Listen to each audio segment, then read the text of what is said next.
Narito tayo ngayon upang matunghayan ang nagiinit, nagbabaga at talaga namang usap-usapan at nagtitrending na latest issue ni Ate Erica. Sa pagpapatuloy ay narito muli si Kalingap Val Santos Matubang upang pag-usapan ang issue sa pagitan ni Ate Erica at ng kanyang pamilya, lalong-lalo na sa kanyang lolo na si Lolo Miguel. Sa pagpapatuloy ng ating istorya ay dito nga sinasabi ni Lolo Miguel ang mga sinabi sa kanya at ginawa sa kanila ni Ate Erica at ng kanyang kapatid na si Sheila May. Talagang sumama nga ang loob ni Lolo Miguel. Wala na sa akin. Bakit ay parang masamang loob sa papo mo? Ikaw nang magsasabihan ng mukhang kwarta, ganyan. Aba, anong kwarta mo bigyan sa akin? At sasabihin nila, Siya may sabing mukhang kwarta ka. si Sheila May, Mukhang kwarta ka daw? itong tanda kong ito, sabihin ako ng ganyan. Walang kaugali. Grabe naman. Hindi dapat bilang isang apo, huwag magsalita ng ganon. Sa lulo na sabihang mukhang pera. Saan sila nang galing? Sa amin, nagpalaki. Kami nagparal, kami nagpalaki kanila. Wala silang utang na loob. Bakit tay, sobrang mo sa kanila, hinanakit? Dahil dyan? Yung sa mga winiwikan na sa amin na lapastangan yung mga apo nila. Nalapastangan nila kami yan. Kaya ayaw ko na. Mas hindi kayo magkasurundo. Hindi ko hinangad na magkaalis pa kami. Maski yung ina niya. Yung ina wala din namang kwansana. Anak mo yung ina? Po. Pero bakit ayaw mong anak mo? Hindi nga po marunong magpangaral sa anak. Dapat isang magulang, pangaralan yung anak niya para matuwid. Matuwid yung mga anak nila. Wala. Kampi pa. Kampi pa dun sa anak. Pinagsisiraan pa nga yung nanay niya.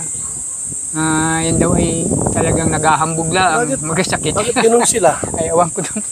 Hindi ko alam.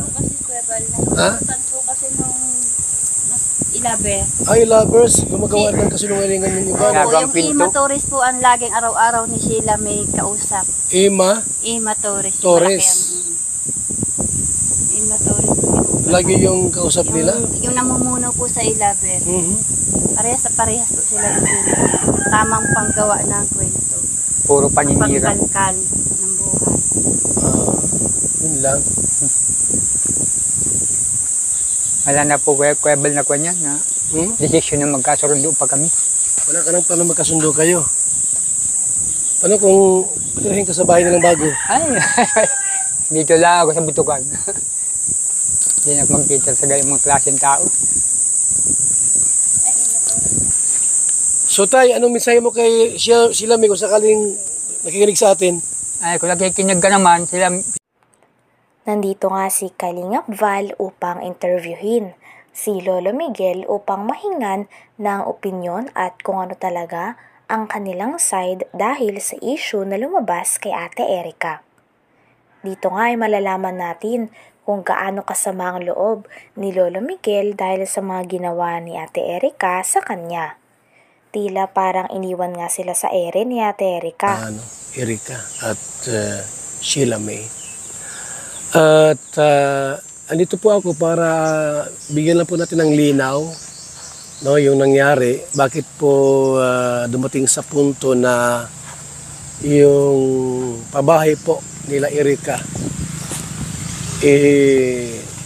salip na si Kalingap Rab ang dapat magpatayo doon po sa pabahay kasi Kalingap Angels po bagayan. Dumating sa punto na binawi po ni John A yung pera.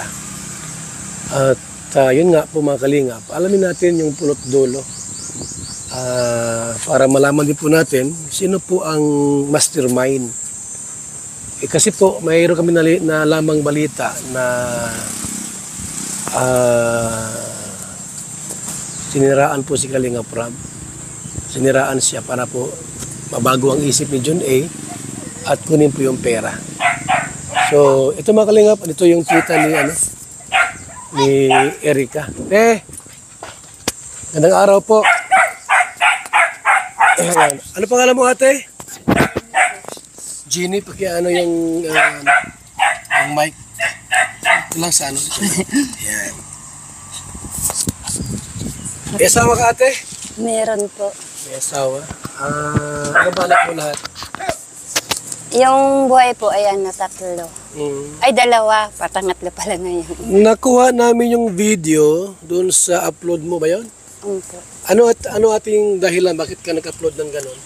Kaya nag-upload po ako noon kasi yung nga po mga naririnig namin, yung mga text sa social media, ano po ako, gusto ko pong ano po sa tao, mga nakakakilala po sa amin kasi nakakahiya naman po, baga po.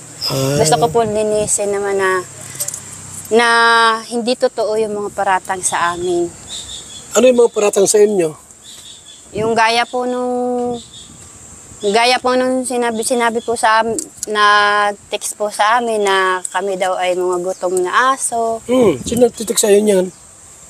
Galing po yun sa mga grupo po ng e-lover. Tinix kayo? Oho. Ano pa yung mga paratang? Sabing isang pitik lang daw sa amin, kami ay tiklop na. Hindi ko alam. Nandito rin ang tita ni Ate Erica upang maghayag ng mga impormasyon na nalaman niya. Talagang dito nga ay makikita natin na marami palang tinatago si Ate Erica at ang kanyang ate simula nung nasa Kalingap pa lamang sila.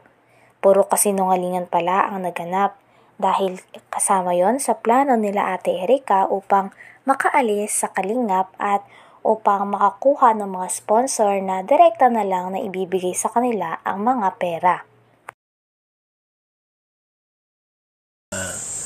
Lolo po nila Erica at Sheila May. At andito po ako para bigyan lang po natin ng linaw yung nangyari. Bakit po dumating sa punto na yung pabahay po nila Erica salip na si Kalingap Rab ang dapat magpatayo doon po sa pabahay kasi Kalingap Angels po bagayan.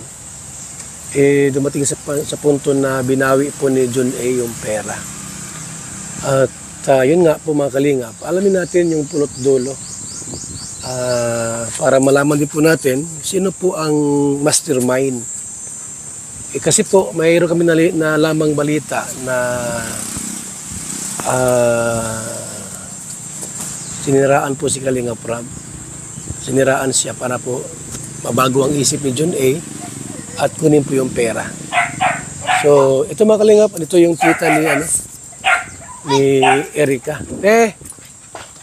Gandang araw po. Ano pangalan mo, ate? Jeannie, pakiano yung mic. Ito lang sa ano. Yan. May asawa ka, ate? Meron po. May asawa. Ano ba anak mo lahat? Yung buhay po ay tatlo. Ay, dalawa. Patangatlo pala ngayon. Nakuha namin yung video doon sa upload mo ba yun? Po. Ano ating dahilan? Bakit ka nag-upload ng ganon? Kaya nag-upload po ako noon kasi yung nga po mga naririnig namin, yung mga text sa social media, ano po ako, gusto ko pong ano po sa tao, mga nakakakilala po sa amin kasi nakakahiya naman po, baga po. Gusto ko po linisin naman na hindi totoo yung mga paratang sa amin. Ano yung mga paratang sa inyo? Yung gaya po nung sinabi po nag-text po sa amin na kami daw ay mga gutom na aso. Sino nagtitik sa'yo niyan? Galing po yun sa mga grupo po ng e-lover. Tinix kayo? Oho. Ano pa yung mga paratang? Sabing isang pitik lang daw sa amin. Hanggang dito na lamang muna ang ating nag-iinit, nagbabaga, pinag-uusapan at talaga ng mga nagtitrending na latest issue ni Ate Erica. Maraming salamat sa inyong panunood. Hanggang sa muli. Bye!